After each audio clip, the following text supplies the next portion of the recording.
사교육비가 5년 만에 처음 줄었어요. 다들 드디어 사교육 붕괴라고 하는데요. 그게 절반만 맞는 말이에요. 여러분, 뉴스에서 사교육비 줄었다는 기사 보셨죠? 5년 만에 처음으로 학원비가 감소했다고요. 27조 5천억으로 5.7% 줄었습니다. 근데 같은 보도에서 이상한 데이터가 같이 나왔어요. 소득 분위별로 나눠보니 중산층은 학원비 마이너스 12.5%인데 고소득층은 마이너스 3.5%밖에 안 줄었어요. 격차는 오히려 3배로 더 벌어졌습니다. 학령 인구는 8만 명이나 줄었어요. 그런데 10년 동안 사교육비 총액은 60% 늘었고 고등학생 1인당은 126%가 폭증했어요. 아이는 줄었는데 돈은 더 쓰는 시장. 평균은 줄었는데 양극화는 심해지는 시장. 무슨 일이 벌어지고 있는 걸까요? 오늘은 이 역설을 파헤쳐 봅니다. 학원이 가르쳐서 돈 버는 회사가 아니었거든요. 자, 일단 숫자부터 다시 짚어볼게요. 2024년 사교육비 총액이 29조 2천억 원이었어요. 1년 만에 7.7%가 또 늘어난 겁니다. 학생 1인당 월 평균 47만 4천 원, 1년 새 9.3%가 올랐고요. 사교육 참여율은 80%, 10명 중 8명이 학원에 다닌다는 얘기예요. 여기서 진짜 이상한 부분이 나옵니다. 같은 기간에 학령 인구는 8만 명이 줄었어요. 학생 수가 줄면 보통 시장도 같이 쪼그라들잖아요. 빵집 동네에 사람이 빠지면 빵집 매출이 줄듯이요.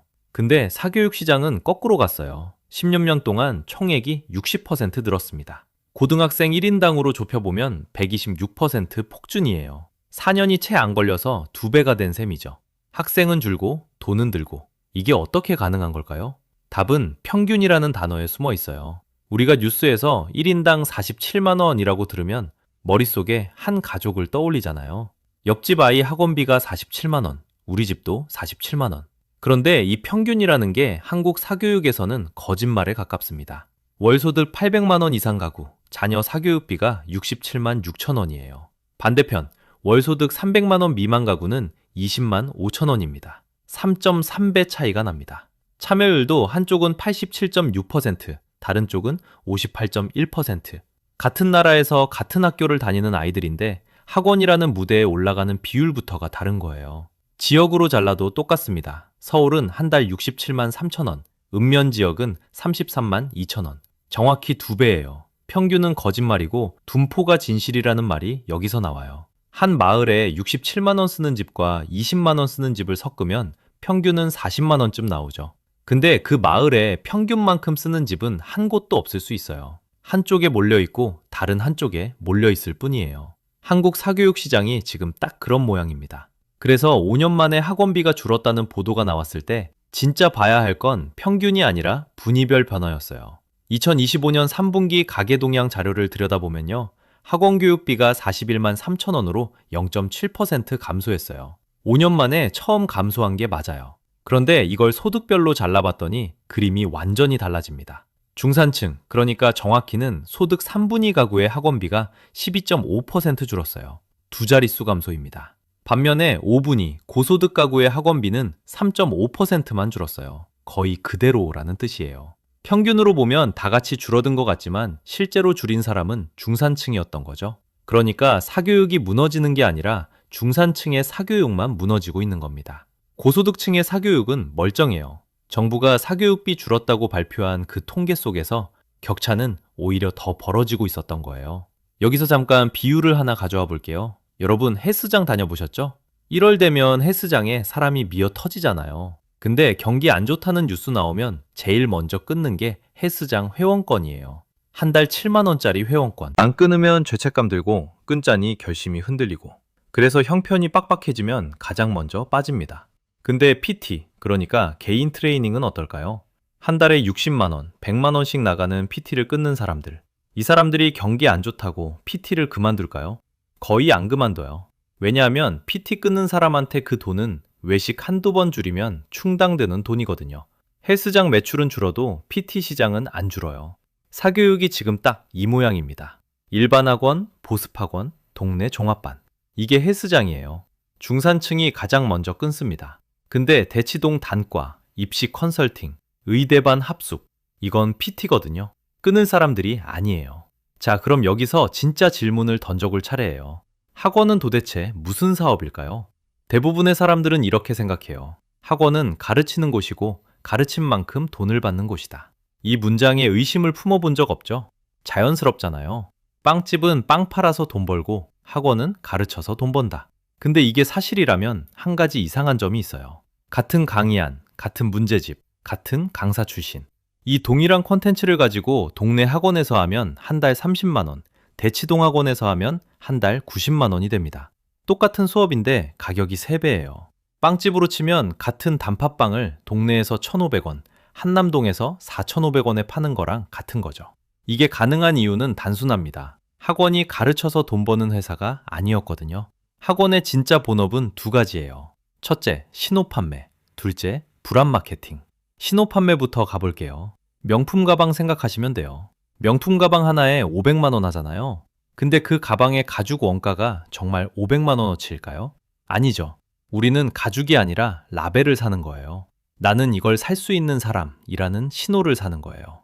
대치동 학원도 똑같아요. 학부모가 한 달 90만 원을 내면서 사는 건 강의가 아닙니다.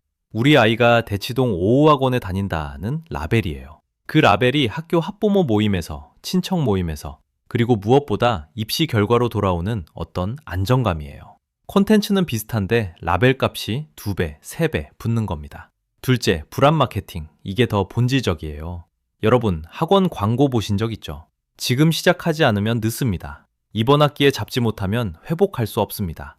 옆집 아이는 이미 시작했습니다. 학원이 파는 진짜 상품은 강의가 아니라 이 불안이에요. 부모가 자녀의 미래를 걱정하는 그 마음, 그 감정의 강도에 비례해서 매출이 만들어지는 사업이거든요. 그래서 학원은 입시 경쟁이 더 치열해지면 더 잘 됩니다. 학원이 입시 경쟁을 만든 게 아니라 입시 경쟁이 있어야 학원이 돈을 벌어요. 이게 보험회사랑 비슷해요. 보험회사는 사고가 났을 때 돈을 벌까요? 사람들이 사고 날까봐 무서워할 때 돈을 법니다. 학원도 그렇습니다. 그래서 학원의 비즈니스 모델은 자세히 뜯어보면 우리가 생각하는 모습이랑 많이 달라요. 표면 학원비, 이건 매출의 절반 정도예요. 나머지 절반은 어디서 나올까요? 인터넷 강의 패키지, 자체 교재 판매, 합숙 캠프, 그리고 정말 큰 게 컨설팅입니다. 입시 컨설팅 한번 받는데 50만 원에서 100만 원이 나갑니다. 1시간짜리 상담이에요. 마진이 70% 이상이라고 알려져 있어요. 의대 입시 컨설팅, 수시 전형 분석, 학생부 종합 컨설팅, 이건 학원비랑 별도예요. 그리고 이걸 받는 사람은 정해져 있죠? 고소득층이에요. 학원비 표면만 봐서는 절대 안 보이는 부가 매출 구조가 그 뒤에 깔려 있는 거예요. 또 하나 결정적인 게 있어요. 학원은 사실 부동산 사업이기도 하다는 점이에요. 대치동, 목동, 중계동, 이 학군지 임대료가 비학군지보다 5배까지 차이가 납니다. 학원이 학군지에 입점하면 임대료부터가 다르고 그 임대료가 학원비에 그대로 얹혀요. 근데 학부모는 비싼 임대료를 내고 거기 입점한 학원을 더 좋은 학원이라고 인식해요. 비싸니까 좋아 보이는 거죠. 가격이 품질의 신호가 되는 명품 시장이랑 똑같은 구조입니다. 부동산이 학원비를 올리고 올라간 학원비가 학군지 부동산 가치를 또 올리고 학원이 있는 동네라서 집값이 오르고 집값이 오르니까 학원 임대료가 오르고 이 두 개가 손잡고 같이 올라가는 거예요. 학원이 학군지에 가는 게 아니라 학군지가 학원으로 만들어지고 있는 셈이죠. 자, 그럼 정리를 한번 해볼까요? 학원이라는 사업은 결국 3개의 곱셈으로 작동합니다. 입지 곱하기, 라벨 곱하기, 마케팅. 부동산 가격이 오르고 라벨이 강해지고 불안이 커질수록 매출이 곱하기로 늘어나는 사업이에요.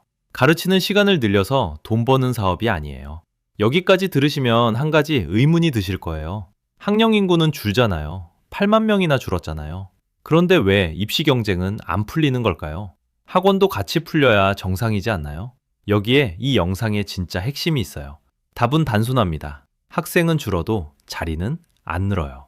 학령 인구가 8만 명 줄어드는 동안 스카이 정원은 그대로였어요. 의대 정원은 최근 늘었지만 늘어난 게 더 큰 경쟁을 만들고 있어요. 의대 지원 때문에 이제 의대 갈 수 있겠네가 아니라 지금 안 잡으면 영원히 못 잡는다가 된 거거든요. 부모들이 의대반에 더 몰리고 컨설팅이 더 늘고 사교육이 더 위로 쌓여요. 상위권 자리가 그대로인데 들어가려는 사람이 줄면 경쟁률은 산수로는 떨어져야 맞죠. 근데 한국에서는 안 그래요. 왜냐하면 한국은 상위권에 가느냐 못 가느냐가 평생 소득의 차이로 굳어지는 사회거든요. 자녀 한 명한테 스카이나 의대 입학을 시키면 그게 부모 세대의 30년 노후 부장이에요.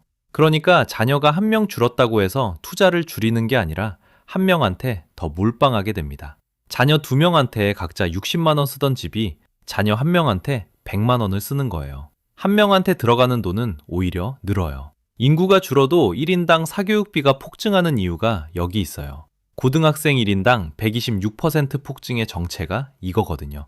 여기서 또 비유를 하나 가져올게요. 공항 라운지 생각해 보세요. 비행기 손님이 줄어들면 항공사가 어떻게 할까요? 일반석 좌석수를 줄여요. 비싼 좌석은 안 줄여요. 오히려 비즈니스 라운지를 더 화려하게 꾸미고 퍼스트 클래스 서비스를 더 강화해요.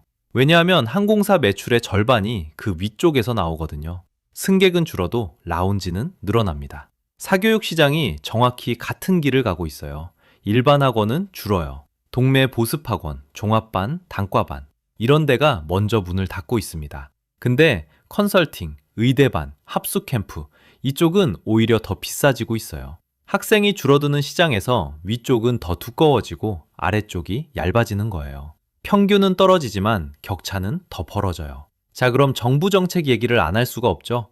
정부는 사교육 억제 정책을 계속 강화하고 있어요. 늘봄학교 확대, 방과후 학교 강화, 일타 강사와 대형 학원에 대한 직접 규제. 의도는 분명해요. 사교육 평균을 떨어뜨리고 공교육으로 끌어오겠다는 거죠. 그런데 이 정책이 실제로 어디에 닿는지 보세요. 늘봄학교, 방과후 학교 같은 공교육 보완책은 누가 이용하나요? 동네 종합반 끊어야 했던 중산층 가정이에요. 이쪽은 학원비를 줄이고 늘봄학교로 옮길 수 있어요. 그래서 평균이 떨어지는 거예요. 근데 컨설팅 100만 원짜리, 의대반 합숙 200만 원짜리. 이건 정부가 규제할 방법이 별로 없어요. 정확히는 규제해도 가격만 더 올라가요.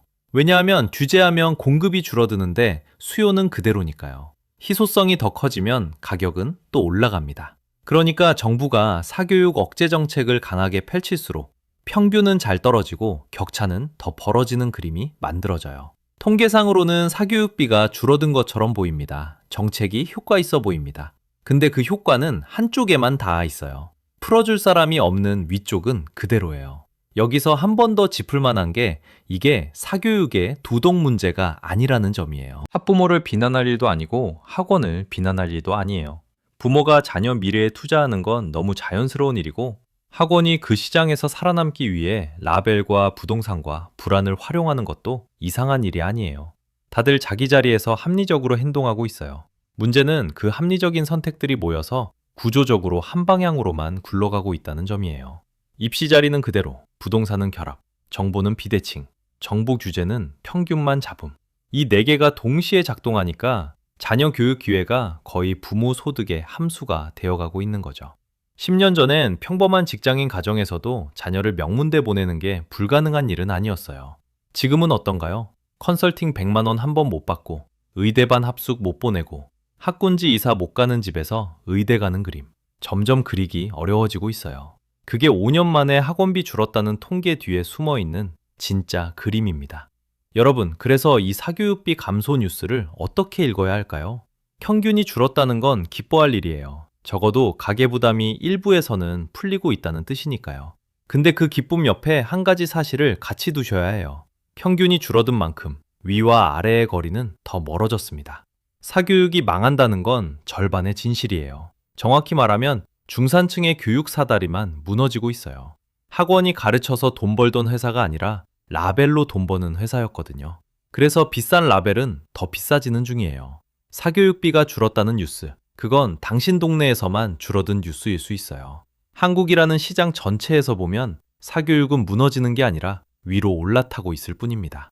오늘 영상은 여기까지예요. 다음에 학원비 통계 뉴스가 또 나오면 평균 옆에 분포를 한번 같이 봐주세요. 진짜 이야기는 그 분포 안에 들어있거든요.